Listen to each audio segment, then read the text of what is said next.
इस फिल्म की स्टार्टिंग में हमको कुछ पुलिस ऑफिसर को दिखाते हैं जो कि एक क्रिमिनल को पकड़ कर ले जा रहे थे और उस क्रिमिनल का नाम था क्रोग।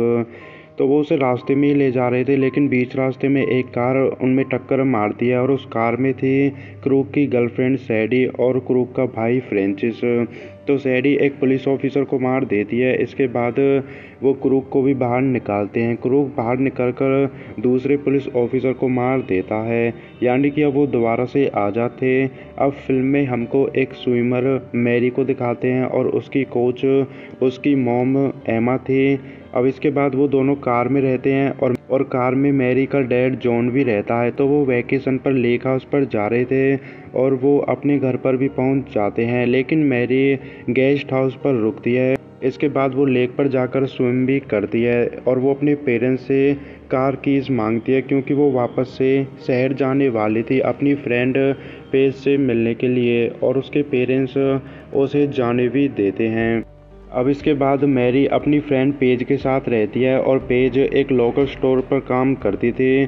तभी वहाँ पर उनके पास एक लड़का आता है जिसका नाम था जस्टिन, और जस्टिन उन दोनों लड़कियों को अपने मोटल रूम पर इनवाइट करता है मैरी जोना फूकने के लिए, और वो लड़कियाँ उनके साथ चली भी जाती हैं।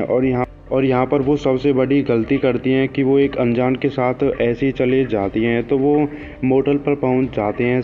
सबसे पहले पेज जस्टिन के साथ रूम पर जाती है और वहाँ पर वो स्मोक भी करते हैं, लेकिन काफ़ी टाइम से वो वापस नहीं आते हैं। तो उनको देखने के लिए मैरी भी रूम के अंदर जाती है और वहाँ पर जाकर वो देखती है कि पेज जस्टिन के साथ स्मोक कर रही थी। तभी पेज मैरी को भी स्मोक करने के लिए कहती है, लेकिन मैरी मना कर देती है, बट पेज उससे जिद करती है और इसी बात पर मैरी भी वहाँ पर स्मोक करती है। तो मैरी आज रात पेज के साथ ही रुकने वाली थी, तो वहाँ पर वो काफ़ी टाइम स्पेंड करते हैं, लेकिन इतनी वहाँ पर जस्टिन की फैमिली आ जाती है। और जस्टिन की फैमिली और कोई नहीं बल्कि वही क्रिमिनल थे जो कि हमको फिल्म की स्टार्टिंग में दिखाया था, लेकिन जस्टिन उनके जैसा नहीं था। तो वहाँ पर उसका डैड था क्रूग और उसका अंकल फ्रेंचिस, और उनके साथ क्रूग की गर्लफ्रेंड सैडी भी थी। लेकिन क्रूग जस्टिन पर काफ़ी गुस्सा करता है, क्योंकि वो स्ट्रेंजर्स को अपने रूम में लेकर आया था। और वहीं पर क्रूग जस्टिन को एक न्यूज़पेपर को दिखाता है जिसके फ्रंट पेज पर वो तीनों क्रिमिनल ही थे, क्योंकि उन्होंने एक पुलिस को मारा था। और यहीं उन दोनों लड़कियों को पता चल जाता है कि जस्टिन की फैमिली क्रिमिनल है। तभी क्रूग उन लड़कियों को ऐसे ही नहीं जाने दे सकता था, क्योंकि उन लड़कियों को उनके बारे में पता था और वो पुलिस को भी इसके बारे में बता सकते थे। तो वो उनको किडनैप करने वाले थे। तभी पेज वहाँ से भागने की कोशिश करती है, लेकिन फ्रेंचिस उसे पकड़ लेता है और उसे बेहोश भी कर देता है। अब वो सभी मैरी की कार को लेकर शहर को छोड़कर जाते हैं और उन्होंने कार में उन दोनों लड़कियों को भी बैठा रखा था, यानी कि उन्होंने पेज और मैरी को किडनैप कर लिया था। तभी कार में वो एमा और पेज को टच भी करते हैं। तो क्रूग को हाईवे पर जाना था, लेकिन उसे रास्ता नहीं पता था, लेकिन मैरी उसे अपने लेक हाउस का रास्ता बताती है, ये कहकर कि ये रास्ता हाईवे पर जाता है। लेकिन क्रूग को इसके बारे में पता नहीं था, तो वो मैरी की बात पर विश्वास कर लेता है और वो उसी रास्ते पर जाता है जंगल से। लेकिन जैसे ही वो बीच जंगल में पहुंच जाते हैं, मैरी वहां से भागने लगती है, लेकिन वो कार से भाग तो नहीं पाती है, बट उनकी कार का एक्सीडेंट हो जाता है जिससे फ्रेंचिस की नाक टूट भी जाती है। लेकिन वो सभी कार से बाहर निकलते हैं। अब फ्रेंचिस मैरी को मारता भी है, क्योंकि उसी की वजह से ये सब हुआ था। लेकिन इतने ही पेज वहाँ से भागने लगती है और सैडी और फ्रेंचिस उसका पीछा भी करते हैं। तो वो उसे पकड़ने वाले थे, लेकिन पेज उन्हें देखकर छुप जाती है और वो उनसे बच भी गई थी। तभी वो एक कंस्ट्रक्शन साइट पर पहुंच जाती है और वहाँ के लोगों से वो हेल्प मांगती है, लेकिन उससे पहले वो दोनों आकर पेज को पकड़ लेते हैं और उसे क्रूग के पास लेकर जाते हैं। अब क्रूग अपने बेटे से कहता है कि तुमको मैन बनना होगा, यानी कि वो उसकी वर्जिनिटी लूज़ करवाने वाला था उन दोनों लड़कियों से मज़े करवा के। तो वो जस्टिन को मैरी की ब्रेस्ट पकड़ने के लिए कहता है और उसके साथ ज़बरदस्ती भी करता है, लेकिन जस्टिन इसके लिए मना कर देता है क्योंकि वो उन जैसा नहीं था। लेकिन तभी पेज क्रूक का मजाक भी उड़ाती है ताकि वो मैरी को छोड़ दे, लेकिन इससे क्रूक को काफ़ी गुस्सा आता है और क्रूक और फ्रेंचिस मिलकर पेज को मार देते हैं। वो उसमें चाकू मारते हैं कई बार और ब्लीडिंग की वजह से पेज की डेथ हो जाती है।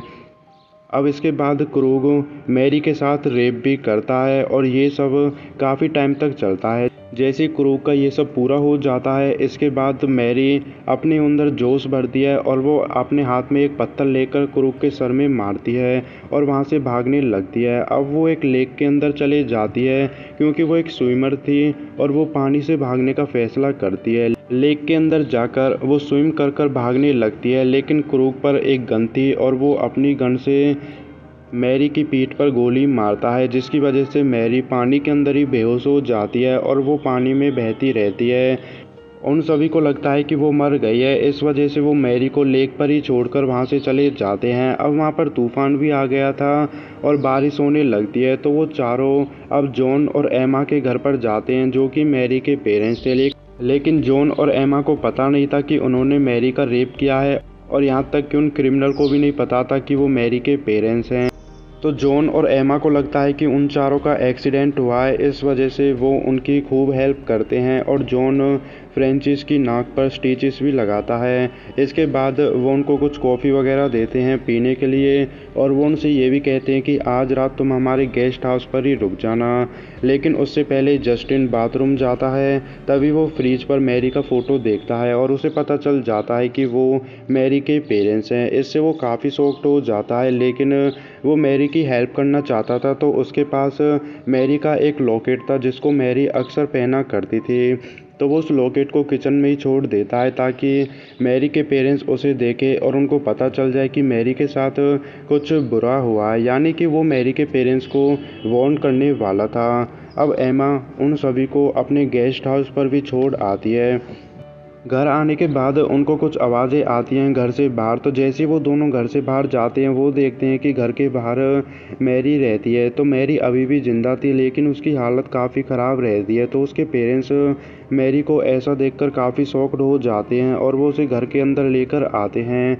तो मैरी को गोली नहीं थी, इस वजह से उसके पेरेंट्स को पता चल जाता है कि किसी ने मैरी का रेप किया है, जिससे वो काफ़ी परेशान हो जाते हैं और वहाँ पर रोने भी लगते हैं। लेकिन सबसे पहले वो मैरी की ब्लीडिंग रोकने के लिए उसके घाव को जला देते हैं। अब इसके बाद एमा किचन में जाती है कुछ बैंडेजेस लेने के लिए, लेकिन तभी वहाँ पर उसे मैरी का लॉकेट दिखाई देता है जिसको जस्टिन ने छोड़ा था और इससे एमा को पता चल जाता है कि उन चारों ने ही मैरी का रेप किया था और इस बात को वो जॉन को भी बताती है। तो दुश्मन अब उनके घर पर ही थे, तो सबसे पहले उनको मैरी को बचाना था, तो वो प्लान बनाते हैं कि उन चारों को पता लगने से पहले उनको मैरी को हॉस्पिटल ले जाना था। तो उनके पास कार तो नहीं थी, तो वो बोट से जाने का फैसला करते हैं। अब जॉन बोट के पास जाता है, लेकिन उसमें की नहीं रहती है। तो जॉन तो गैराज में की ढूंढता है और एमा अपने घर के किचन में की ढूंढती है, लेकिन तभी वो देखती है कि उनके घर में अब फ्रेंचिस भी आ गया था और फ्रेंचिस को लगता था कि एमा उसे लाइक करती है। तभी एमा फ्रेंचिस को ड्रिंक के लिए पूछती है क्योंकि उसे फ्रेंचिस का ध्यान भटकाना था ताकि उसे मैरी के बारे में पता भी ना चले। अब वो फ्रिज से ड्रिंक निकालती है और फ्रिज के ऊपर से मैरी का फ़ोटो भी हटा देती है, लेकिन फ्रेंचिस को मैरी दिख जाती है और उसे पता चल गया था कि वो मैरी के पेरेंट्स हैं। लेकिन इतने ही पीछे से एमा आती है और वो फ्रेंचिस के सर में वाइन बोतल मारती है और इसके बाद वो उसके चेस्ट में चाकू भी मारती है, जिसकी वजह से फ्रेंचिस घायल हो जाता है, लेकिन वो मरता नहीं है और वो एमा को मारने लगता है। लेकिन इतने घर के अंदर जॉन आ जाता है और वहाँ पर जॉन और फ्रेंचिस के बीच लड़ाई होती है। तो एमा और जॉन मिलकर फ्रेंचिस को खूब मारते हैं और लास्ट में वो उसके सर में हैमर मारते हैं, जिसकी वजह से फ्रेंचिस की डेथ हो जाती। तो वो दोनों उन सभी क्रिमिनल को मारने का अब फैसला कर लेते हैं। तो वो गेस्ट हाउस जाते हैं उनको मारने के लिए। वो उनके रूम में भी पहुंच जाते हैं, तभी उनको जस्टिन दिखाई देता है जो कि बैठा हुआ था और उसके हाथ में क्रूक की गन भी रहती है, लेकिन वहाँ पर वो कोई एक्शन नहीं लेता है, बल्कि वो जॉन को उस गन को देने के लिए अपने हाथ को आगे भी करता है, क्योंकि वो चाहता था कि वो क्रूक और सैडी को मार दे, क्योंकि वो अपने डैड के खिलाफ था। तभी जॉन जस्टिन से गन को लेता है और वो उसे रीलोड करता है, लेकिन उसकी आवाज़ से सैडी उठ जाती है। बट इतनी जॉन सैडी के गले में गोली मारता है और क्रूक ये सब देखकर विंडो से भाग जाता है और वो उनके घर पर चले जाता है, जिस घर में कि मैरी थी। लेकिन घर पर अब मैरी रहती नहीं है, तो मैरी कहाँ गई ये हमको फिल्म में आगे पता चलेगा।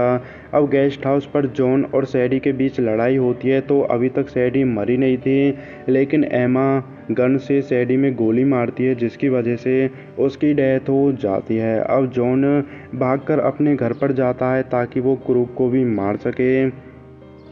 तभी हमको मैरी को दिखाते हैं, जो कि अपनी बोट पर रहती है, डॉक पर, और वहाँ पर अब एमा भी पहुँच गई थी मैरी के पास। तो अब जॉन अपने घर में रहता है और उसे क्रूक भी मिल गया था, और वहाँ पर उन दोनों के बीच लड़ाई होती है, लेकिन क्रूक काफ़ी ताकतवर था और जॉन को वो मारने वाला था। लेकिन इतनी घर के अंदर जस्टिन भी आ जाता है और वो क्रूक के खिलाफ था, यानी कि अपने डैड के।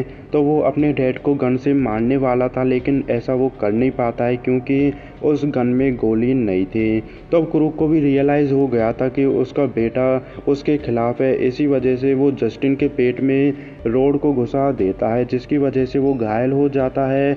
लेकिन घर के अंदर एमा आ जाती है और एमा और जॉन मिलकर क्रूक को इतना मारते हैं कि वो पैरालाइज्ड हो जाता है। अब अगले दिन जॉन और एमा बोट से मैरी और जस्टिन को हॉस्पिटल लेकर जाते हैं, लेकिन जॉन वापस से घर आता है और हम देखते हैं कि उसने क्रूक को पकड़ रखा था, बट वो पैरालाइज्ड था, मतलब कि वो हिल नहीं सकता था। तभी जॉन उसके सर को माइक्रोवेव में रखता है, जिसकी वजह से उसका सर फट जाता है और वहाँ पर क्रूक की डेथ हो जाती है। तो वो चारों क्रिमिनल मर गए थे और मैरी और पेज को अपना इंसाफ भी मिल गया था, और यहीं पर फिल्म ख़त्म हो जाती है।